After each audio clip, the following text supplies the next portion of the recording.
So I said if I make it through here, that I'll be all right.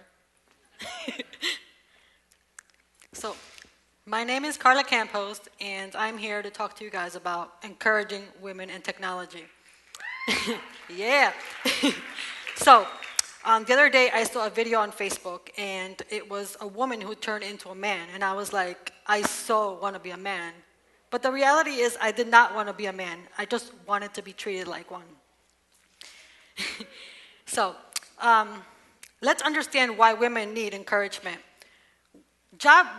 When job satisfaction is low, people go elsewhere. The trouble in tech is that it's world-changing, and all the citizens involved should be involved. The majority usually get the say.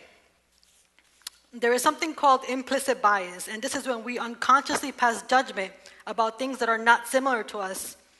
And as you can see from the picture, the goldfish are rejecting the green fish.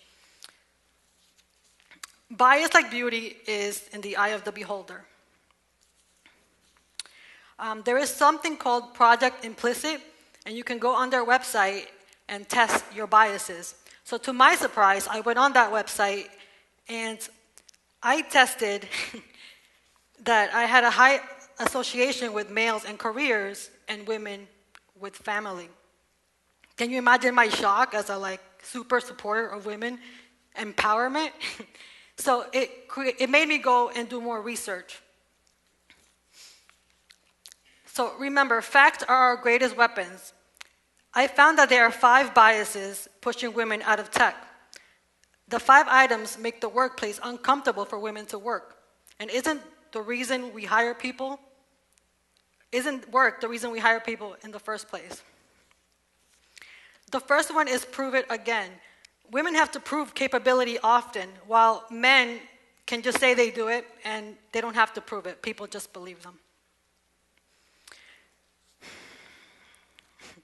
The second bias is the maternal wall, and this is the assumption that women with kids can't do both, have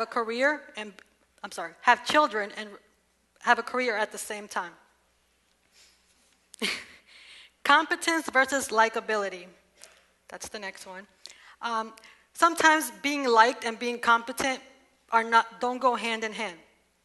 So women are expected to be a certain way.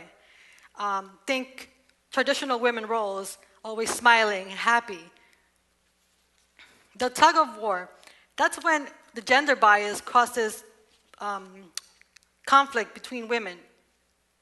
So there's a feeling that there can only be one, or the women take on male sort of characteristics, right?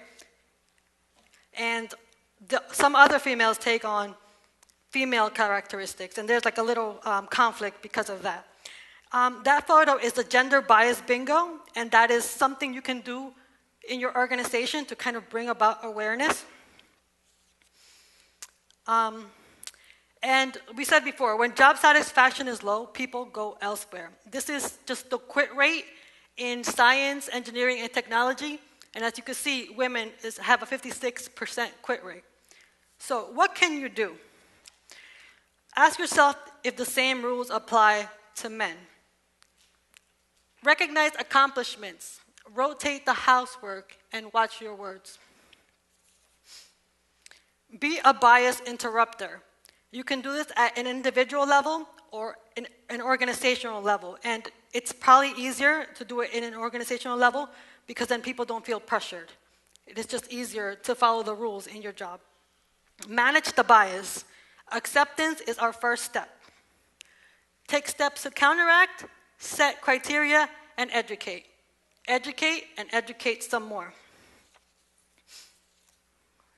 So culture is defined from the top down, but it's our responsibility, it's everyone's responsibility to keep it alive. Where am I? Sorry, I lost my... So to end, I'm sorry, it went really fast, but to end it, it's just something you probably heard in kindergarten. Treat others like you want to be treated. Thank you.